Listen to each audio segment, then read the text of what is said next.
أعوذ بالله السميع العليم بسم الله الرحمن الرحيم اللهم صل على سيدنا محمد الفاتح لما أغلق والخاتم لما سبق ناصر الحق بالحق والهادي إلى صراطك المستقيم وعلى آله حق قدره ومقداره العظيم.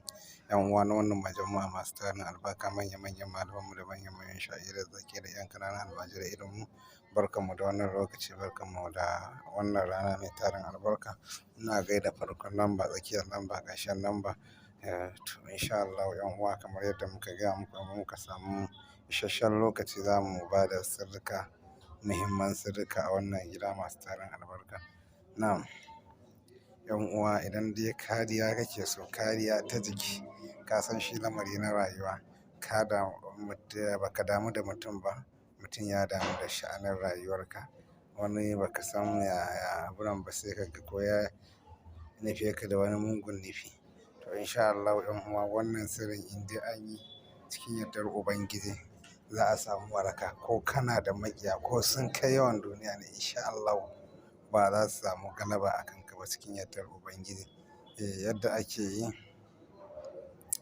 ana so akwai li'ilafi, ana rubuta ta wake-waken ta ƙafa uku, uku da ‘ya'ya da wasali, uku ba da ‘ya'ya ba wasali, uku da ba ‘ya'ya ba wasali. In aka wannan aka rubuta ma ita tsawon na kwana 7 ana ma shi, sai ka ɗauki lazumin yin ta. Duk sallah ta farilla in kai ƙafa uku, duk sallah na farilla kai ƙafa uku. To in dai kai wannan, ba dai maƙiyinka ba, insha Allah sai dai wani ba wai kai ba cikin yardar Ubangiji. ‘Yan uwa, wannan sirri mashahurin sirri ne wanda gaskiya magana ta domin Allah daga wajen kakanninmu ka same shi.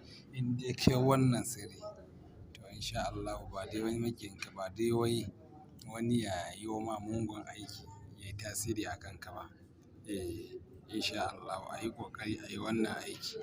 ‘Yan uwa, ba za a gane amfanin wannan sirrika ba sai ana yi ana jarrabawa. A yi ƙoƙarin duk sirrin da kuka ga mun bayar, to don Allah mu dai babbar ribar mu da ku dinga jarrabawa kuna yi. Shi ne babban muma abun ɗin da muke samu. Insha Allah. Ta Allah Ubangiji ya taimake mu, ya taimaki zuri'a, ya taimaki rayuwa, alfarmar Sayyidus Sadati.